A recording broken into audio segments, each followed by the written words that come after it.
Alright, hey, welcome to the second video for week 1, and we're just calling this one Eviction.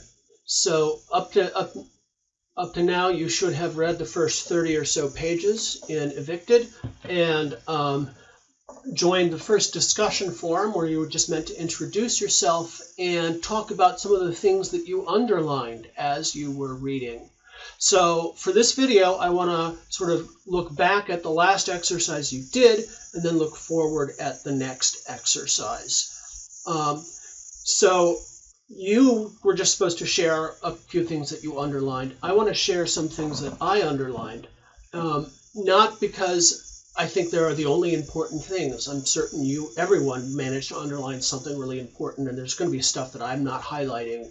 But I just wanted to sort of present a model for interacting with the book that I think is a good way to read when you are in college, but also in general, because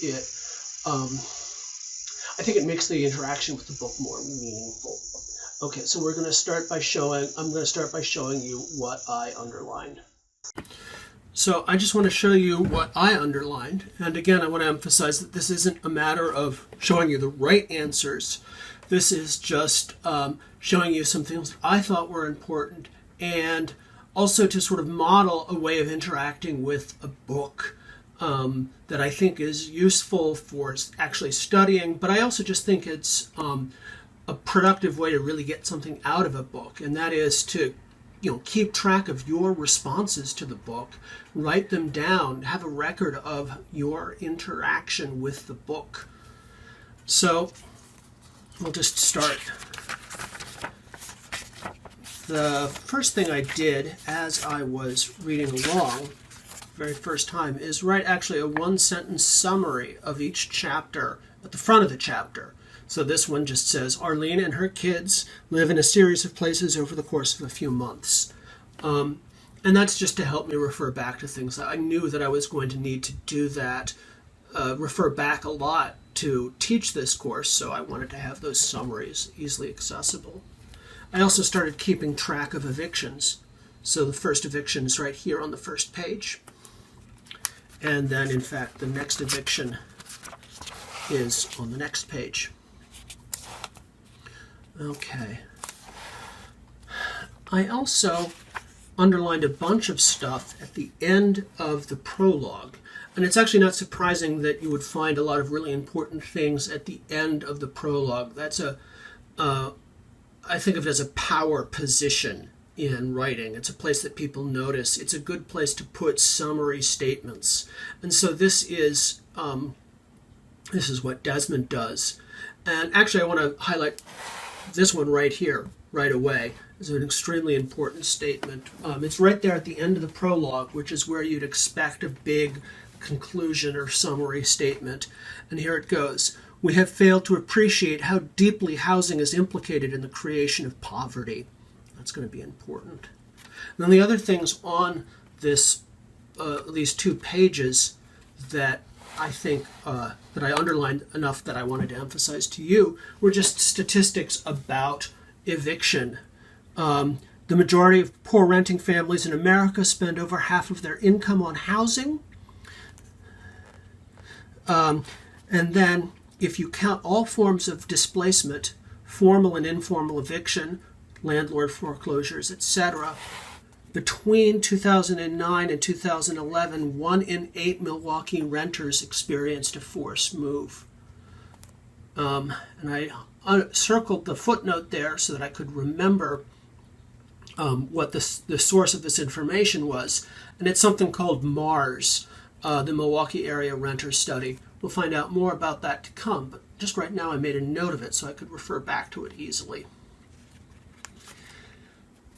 So most of the stuff that I underlined here was about the background information, the background of the politics, economics, and sociology of eviction in American cities.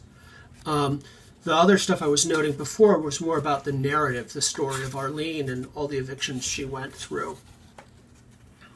The next note I've got over here is again one about the narrative, but I think it actually has resonance with the larger historical picture. Sharina knows that her place on 13th Street wasn't up to code.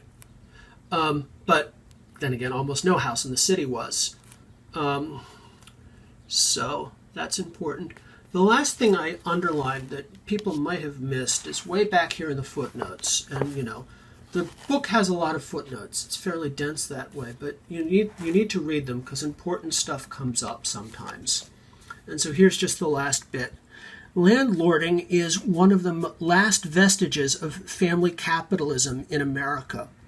Rental properties get handed down from fathers to sons, and it's not unusual to meet a second or even fourth generation landlord. And that's going to be really important for understanding the political and economic background of what's going on. So that's what I underlined, and that was done for this exercise here, exercise 1. The next exercise that's up is also just called Eviction, and I want to give you some highlights for that. This one is not actually on the Canvas server. I just have the document file that I used when I did this in person. So what you're going to have to do is download it, right, and open it on your own computer and do it there. So this is the exercise, and I've actually done a fair amount of this already. And you just want to scroll down until you get to the parts where you have to fill in. So right here. So you want to fill these in, and then once you've answered those questions, you can submit it here on where it says Submit Assignment. All right, so what is going on with this exercise? I said in the very first video that I was interested in situations where there are multiple causes for an event and multiple people who have responsibility for an event. And so I just want to start by looking at actually the first eviction that takes place in this book. So this is Arlene and her family's first eviction. Arlene's 13-year-old son, Jory, and his cousin are throwing snowballs at passing cars. They hit a car and it stops. A man jumps out of it and chases the boy back into their apartment. The man kicked the door open, breaking the cheap lock.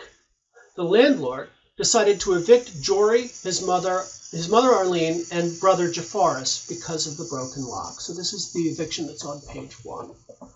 So I want to think about, this is a really tragic event, and a weird confluence of causes and actions had to happen for this to occur. Why this family got thrown out in the street for an odd collection of reasons. So to help us think about how to understand this, I want to think about 3 aspects of responsibility: causes, voluntariness, and rule breaking. So let's think about a car accident where it's actually clearly one person's fault. So there's a red light. One person just cruises through the intersection because they have the green light. The other person also cruises through the intersection, and they look at the red light and they think, I'm running late, I'm going to run this red light. So both cars entering the intersection are causes of the event. The event wouldn't have happened if the first car didn't go into the intersection. The event wouldn't have happened if the second car didn't go into the intersection. If there's a guy standing on the sidewalk, he is not a cause of the accident. Nothing that he did brought that to being. Now, in the case I'm imagining, both actions are voluntary. Both people decide to go into the intersection, right? Consciously. The difference is that one person was breaking a rule and the other person was not.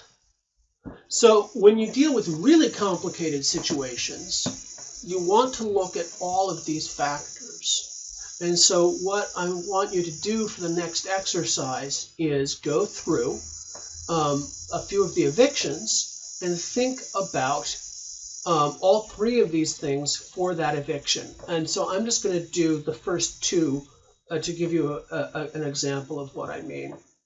So, causes. Think about all of the causes of this first eviction. If Jory and his cousin were not throwing snowballs, the eviction would not have occurred. If Arlene had stopped the kids from throwing snowballs, if she had disciplined her children, the eviction would not have occurred. And note, by the way, at one point, the author mentions that Arlene has a book called Dare to Discipline lying on her coffee table or something. If the man driving the car had not acted violently, the eviction would not have occurred. If the landlord had installed a better lock, the eviction would not have occurred. If the landlord had chosen to respond to the lock breaking, the eviction would not have occurred. So right there, we've got five separate things that had to happen for this eviction to happen. So how many of these are voluntary? Well, Jory and his cousin clearly had a choice, but we generally don't treat children as completely in control of their actions. Arlene is definitely responsible for her kids' actions, but it's not clear how much she could have been working to control her children. She seems to have been trying, but she probably has. We can probably hold her responsible for that voluntary action. The dude. We have no idea what was up with the dude who jumped out of the car, but clearly he didn't have to behave that way. That was just out of control. The landlord could have installed different locks, but we don't know what their budget constraints were like. And the landlord didn't have to respond to the events in this way, but we don't know all their motivations. Maybe they had other reasons in addition for wanting to evict Arlene and her tenants, or her children. Rule breaking. So 1 and 2. Children should probably not be allowed to throw snowballs at passing cars, but this isn't really a big deal. Okay. The dude's response is completely uncalled for. So I feel like if there's blame to be had here, we could just plop a whole bunch on him. The cheap lock. Well, if the lock wasn't up to code, then there might be rule breaking. But if there isn't, then we can't go there.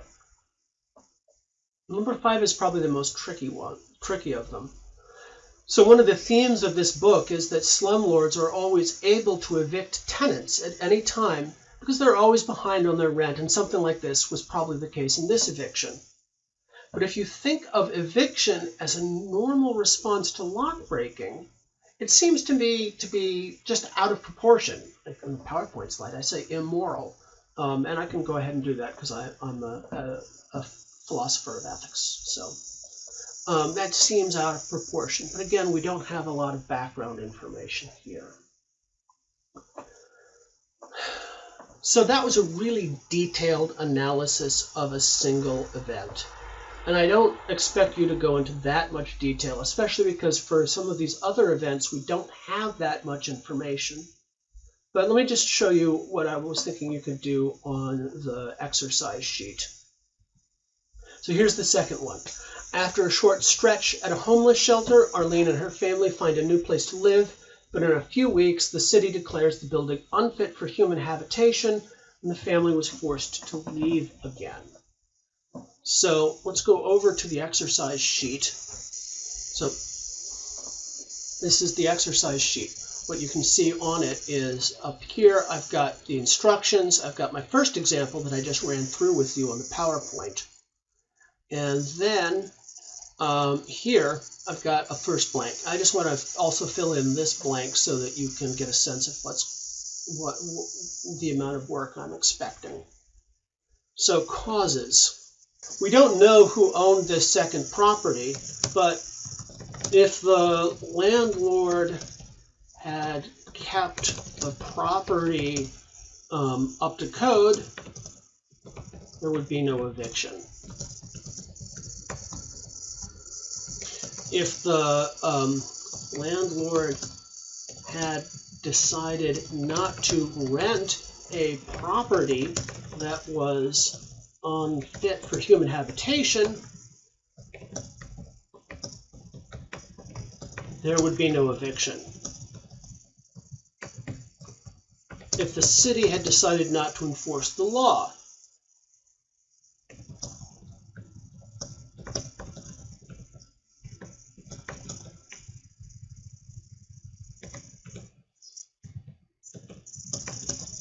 there would be no eviction. Now, the second one of these is kind of funny because although, if the landlord had decided not to rent a property that was unfit for human habitation, there would be no eviction, but Arlene and her children would still be homeless. So voluntariness. As far as we know, all of the actions of the landlord are completely voluntary.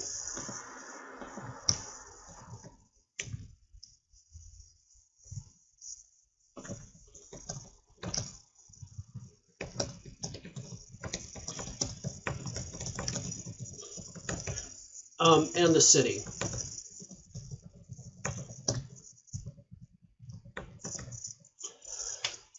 Rule breaking. So the landlord was breaking rules. The city was enforcing them. All right. So I keep spelling enforcing with an I. So there we go. That's just like 5 sentences trying to understand the situation. And the reason I'm doing this is I want you to focus pretty intently on them. I should say that when it comes to rule breaking, it doesn't have to be like an official law written down in stone. It could just be an informal rule, or just like a bit of ethics or religiously motivated ethics that makes you say a person shouldn't do that. Okay, so just write up some answers for the remaining two. So there's Lamar's eviction and an unnamed tenant, and then submit that, and then there'll be one more video after that explaining what to do with the third exercise, and then we do some more reading.